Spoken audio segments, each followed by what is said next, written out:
February 12, 2014, Venezuela's students took to the streets to protest against the profound economic and social crisis of the country. They were met with a disproportionate violent response from the government just for showing their discontent. According to a study by the Venezuelan Observatory of Violence, 25,000 homicides were committed last year in a country of fewer than 30 million people. In 1998, the year before the current leftist regime came to power, that figure was under 5,000.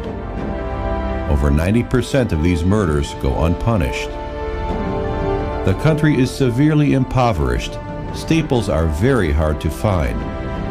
According to official records, shortage rate is around 21%. Whenever staples are available, people have to queue for hours to get a chance to purchase limited quantities of these products. The Venezuelan government has tight control over currency exchange, imports, exports, and prices. According to Transparency International, it is perceived as one of the 15 most corrupt governments in the world. The annual inflation rate is over 56% and growing, and the national currency is constantly being devalued. The private sector has been reduced to virtually nothing. This is not the first time that Venezuelans protest, but this time around, things are different.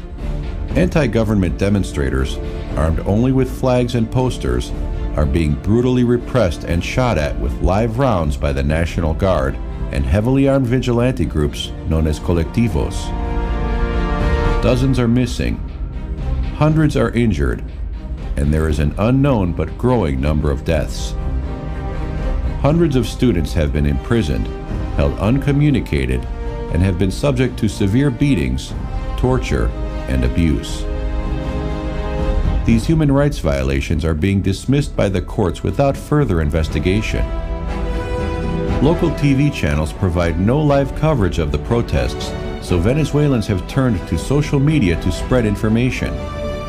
The few reporters that have tried to cover the events have been beaten, mugged, jailed, or expelled by the government. Leopoldo Lopez, one of the opposition leaders, was sent to jail and is being indicted with charges that include terrorism, arson, and criminal incitement without proof, witnesses, or a public trial. The rest of the opposition leaders are being threatened and persecuted.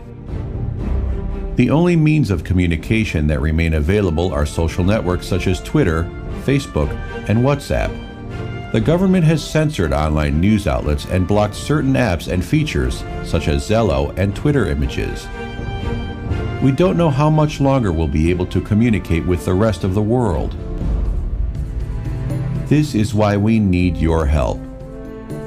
The world is blind to what is happening. We need you to help us recover our freedom. The things that you take for granted, Venezuelans are fighting to recover. We need you to help us create awareness. We need the global community to form a network of aid and support. You can help us by sharing our story with your family and friends.